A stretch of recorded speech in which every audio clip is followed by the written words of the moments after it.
महाराष्ट्रात सर्वाधिक तापमान असलेल्या भागांमध्ये विदर्भाचा समावेश होतो। दरवर्षीप्रमाणे यंदाही मार्च महिन्याच्या सुरुवातीलाच उन्हाची तीव्रता वाढताना दिसत आहे।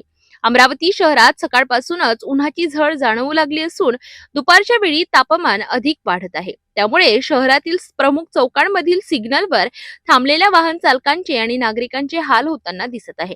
सिग्नलवर उभे असताना डोक्यावर कडक ऊन पडत असल्याने नागरिक त्रस्त झालेत। अनेक जण उन्हापासून बचाव करण्यासाठी डोक्यावर शॉल, दुपट्टा, स्कार्फ तसेच हेल्मेटचा वापर करीत असताना दिसून येतात।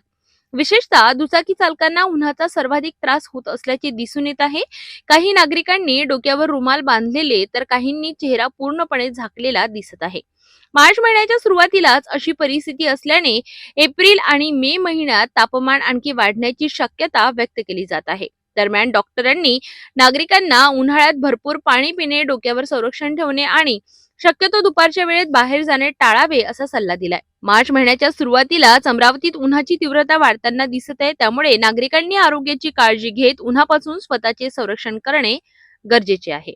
आजची जी आहे 6 तारीख आहे आणि मार्च महिन्याच्या 1 तारखेपासूनच उन्हाळ्याला मोठ्या प्रमाणात सुरुवात झाली असल्याची एकंदरीत चित्र आपल्याला पाहायला मिळतंय। अमरावती शहरामध्ये सिग्नलवर असेल किंवा इतर काही ठिकाणी सुद्धा नागरिक थांबण्यास सुद्धा यावेळेस त्यांना मोठ्या प्रमाणात त्रास सहन करावा लागत आहे, कारण उन्हाचे चटके यावेळी जाणवायला सुरुवात झालेली आहेत। आणि आता घराबाहेर निघताना सुद्धा नागरिक तोंडाला मास्क असेल किंवा डोक्याला दुपट्टा, स्टॉल वापरायला सुद्धा सुरुवात केलेली आहे। सिटी न्यूजच्या माध्यमातून सुद्धा सर्व आमच्या प्रेक्षकांना आम्ही आवाहन करतो की घराबाहेर निघताना आपली सुरक्षा घेऊनच आपल्या घराबाहेर निघावं आणि निरोगी राहावं।